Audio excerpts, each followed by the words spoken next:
মার পরে যদি কারো স্থান থাকে সেটা হচ্ছে শিক্ষক। সকল শিক্ষকদেরকে হ্যাপি টিচার্স ডে। 5ই অক্টোবর কি দিবস?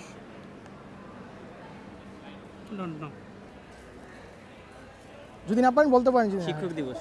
হ্যাঁ, আরে ভাই, পাবলিক ইউনিভার্সিটি স্টুডেন্ট দেখে খুবই ব্রিলিয়ান্ট। যদি না পারেন বলতে পারেন, সমস্যা নেই।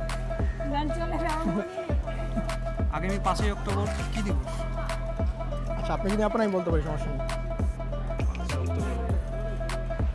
5ই অক্টোবর জানি না। শিক্ষক দিবস, টিচার্স ডে। 5ই অক্টোবর, সরি আমি এটা আচ্ছা 5 অক্টোবর আচ্ছা, আমরা একটু সাইডে আসি। আমার এই মুহূর্তে মনে পড়ছে না। আচ্ছা বিশ্ব স্বাস্থ্য দিবস। আচ্ছা, হয় নাই, আমি একটু বলে দিই, সেটা হচ্ছে টিচার্স ডে। তো আপনার কোনো ফেভারিট টিচার আছে কিনা? জি, আমার ফেভারিট টিচার অবশ্যই আছে, যার কাছে হচ্ছে আমি একদম মানে আমার হাতে খড়ি, যার কাছে আপনি চাইলে মার্কস সেই তুলে নিতে হচ্ছে- পারেন। না না না, সমস্যা ঠিক নেই। আছে, বলেন। যার কাছে আমার হাতে খড়ি সেই আমার ফেভারিট টিচার। হ্যাঁ আছে, নাম কি? ভাবতে হবে। অনেকগুলো নাকি ফেভারিট টিচার? হ্যাঁ, আমার অবশ্যই আমার এক ফেভারিট টিচার আছে, যার অনুপ্রেরণায় আর কি আমি এই পর্যন্ত অবশ্য, কারণ আমি কোনো সময় ভালো একটা স্টুডেন্ট ছিলাম না আর কি ওই মানের। ফেভারিট টিচার অনেকেই, বাট আমি পার্সোনালি লাইক করি আমার প্রফেসর ডক্টর আব্দুর রব। এরকম ফেভারিট টিচার নাই আমার। হ্যাঁ, অবশ্যই আছে আমার টিচার্স, বিশেষ করে বিরল স্যার, আমাদের হিস্ট্রি ডিপার্টমেন্টের বিরল স্যার ফেভারিট। উনি আমাদের আন্দোলনের সবচেয়ে বেশি সমর্থন দিচ্ছে। এছাড়া আমরা খুব একটা অন্য স্যারদেরকে খুব একটা পাশে পাইনি, কিন্তু হচ্ছে আমাদের বিরল স্যার, ইনি আমাদের আন্দোলনের পাশে ছিল, এমনকি এখনও আমাদের পাশে আছে। ফেভারিট টিচার আমার হচ্ছে আমার স্কুল লাইফে মিল্টন স্যার, গণিত শিক্ষক, কারল সরকারি কলেজ। আমার ফেভারিট টিচার বলতে সকল টিচারকে আমি ফেভারিট বলবো, কারণ সকল টিচারের থেকে শিক্ষা আমি অর্জন করেছি একটু একটু হলেও। আপু, আপনারা কি ইউনিভার্সিটি? এই ইউনিভার্সিটি আপনাদেরকে একটু অঙ্কমানি কোশ্চেন করতে পারি? আচ্ছা ঠিক আছে, আমাকে ব্যবহার করুন। এই ব্যবহার করলাম। উনি কেন আপনার ফেভারিট টিচার? কারণ আমার শৈশব কৈশোরে যে প্রাথমিক যে শিক্ষাটা আমি তার কাছে পেয়েছি, এবং আমার ব্যক্তিগত যে পরিবর্তনটা আসছে তার কাছ থেকে আমার মোটামুটিভাবে ভালো শেখা আর কি। কারণ একজন শিক্ষক যতটা হচ্ছে স্টুডেন্টদেরকে কেয়ার করে বা হচ্ছে অ্যাট্রাক্ট করতে পারে, তার সমস্ত গুণাবলী তাদের ভিতরে আছে। কারণ উনি আমার মেন্টালি অনেক সাপোর্ট দিচ্ছে। যখন আমরা ফার্স্ট ইয়ারে উঠি তখন ওনার মাধ্যমে আমি জানতে পারছি আসলে ইউনিভার্সিটি জিনিসটা কী। তো তখন থেকে মনে হয়েছে যে না, আসলে পড়লে তো ইউনিভার্সিটিতে চান্স পাওয়া যায়। তারপরে যে পড়লাম। কারণ ওনার যে টপিক অ্যানালাইসিস করে কনসেপ্ট ক্লিয়ার করে উনি পড়ান, তাতে মনে হয় যে আমার মনে হয় না যে টপিক নিয়ে পড়ান একেবারে ক্লিয়ার করার চেষ্টা করেন, যার কারণে ওনাকে আমাকে খুব পছন্দ লাগে। ভাই, আপনারা কি ইউনিভার্সিটির? জি, আপনাদের সাথে একটু কথা বলা যাবে? আমার একটু ব্যস্ত ছিলাম। আচ্ছা ঠিক আছে ভাই, ধন্যবাদ।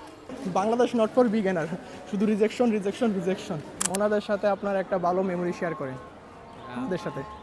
ভালো মেমোরি বলতে আমি ফেসবুকে অনেক অ্যাক্টিভ আমি, তো যখনই যদি কোনো খারাপ বা কোনো ভালো বিষয় করি, পোস্ট করি, তো স্যার হচ্ছে একদিন হঠাৎ করে রাত 1টার পরে দেখি জাকারিয়া খান স্যার আমাকে ফোনে মেসেঞ্জারে কল দিয়েছে। তো এটা ছিল আমার জন্য একদম অবিশ্বাস্য, কারণ ইউনিভার্সিটির শিক্ষকরা সাধারণত এত কাছাকাছি স্টুডেন্টরা আসে না বা তাদের ওয়ালে রাখলেও করে না। তো ওই দিন হচ্ছে আমি প্রথম স্যারের সাথে একটু বেশি ইন্টারেক্ট হয়েছে। হ্যাঁ, একদিন ক্লাসে গেছি, তো নর্মালি আমার ঘামি ক্লাসে যাওয়ার পরে তো স্যার দেখা যায়, তো স্যারের হাতে পাখা থাকতো, তো স্যার নিয়ে আমাকে বাতাস করতেছে, লক্ষ্মী তুমি এত ঘামতেছো, এত টেনশন করো না, সব কিছু ভালো হবে, পরীক্ষা ভালো হবে। হ্যাঁ, মেয়ের মতোই। ভালো মেমোরি বলতে যেমন ওনার সাথে আমি যখন পড়তে যেতাম, মাঝে সাথে আমি সবার আগে যেতাম, তো অনেক সময় উনি সকালে যে ব্রেকফাস্টটা সেটা অনেক সময় ওনার সাথে করা হতো আর কি। উনি আমাদের যেহেতু উনি যেখানে পড়াইতেন, আমাদেরকে টিউশন করাইতেন, সেই জায়গাটা ছিল হচ্ছে একটা নদীর সাথে লাগানো, নদীর তীরবর্তী। তো সবসময় ওই স্যারের সাথে আমরা হচ্ছে যখন মানে প্রচণ্ড তাপমাত্রা, ওয়েদার ইনটেম্পারেট ছিল, ইনটেম্পারেট ওয়েদারে আমরা দেখা যাইতো যে স্যারের সাথে বসে চেয়ার বেঞ্চ বের করে আমরা বসে একসাথেই হচ্ছে বেস্ট মুহূর্ত এটা। ওনার সাথে মেমোরি তেমন কিছু নয়। উনি আমাকে একবার একটা প্রেজেন্টেশনের জন্য হঠাৎ ডাকছিল, ওইটা আমি কোনো মতে কোপ আপ করছিলাম এনি হাউ।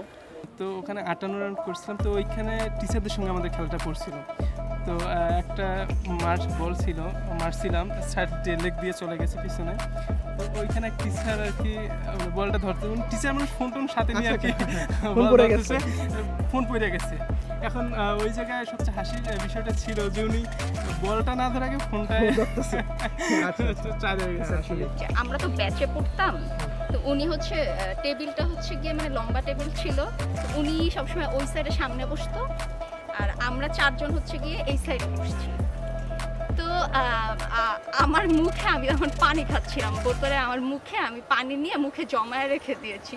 তো পাশের থেকে আমার একটা বান্ধবী আমাকে কোনো কিছু একটা কোনো কৌতুক বা কোনো জোক করে একটা কথা বলেছিল, আমার মুখে তো পানি, আমি হাসতে গিয়ে এই পানি গিয়ে ওনার গায়ের মধ্যে পুরা গায়ের উপর পড়ে গেছে, ওনার মুখ শরীর সব কিছু ভিজে গিয়েছে।